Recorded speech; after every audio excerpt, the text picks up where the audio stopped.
How to use Pixteller editor line and pencil tool. Hi everyone, I'm Alex from Pixteller, and today I'll show you how to use Pixteller editor line and pencil tool. In order to do that, let's start a design from scratch. The drawing menu is located on the left section of the editor.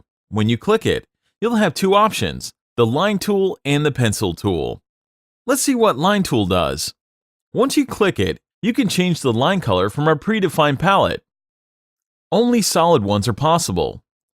The line size can be changed from the size bar by dragging the button on it, manually inputting a value, or using the plus and minus buttons.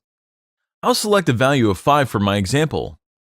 By clicking on the line type button, you can change the model to different dashed or dotted lines. In order to start drawing, click and hold press the mouse button on the canvas and your lines are drawn, just like I do in my example. To stop the drawing process, you must click the Stop Drawing button from the left side, or the Escape button on your keyboard.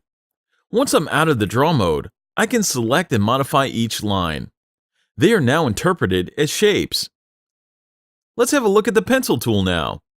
Open the drawing section again and select the pencil tool.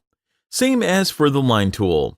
You can change the color, size, and line type. To draw, click and hold the mouse button. If you have a steady hand, you can basically draw anything. If you need a different line size, just change it and you're good to go. That's all for now. Thank you for watching this. Until next time, have fun using Pixteller. Goodbye. Register now on Pixteller.com, an easy-to-use images, video, or GIF maker. No install required, and it's free.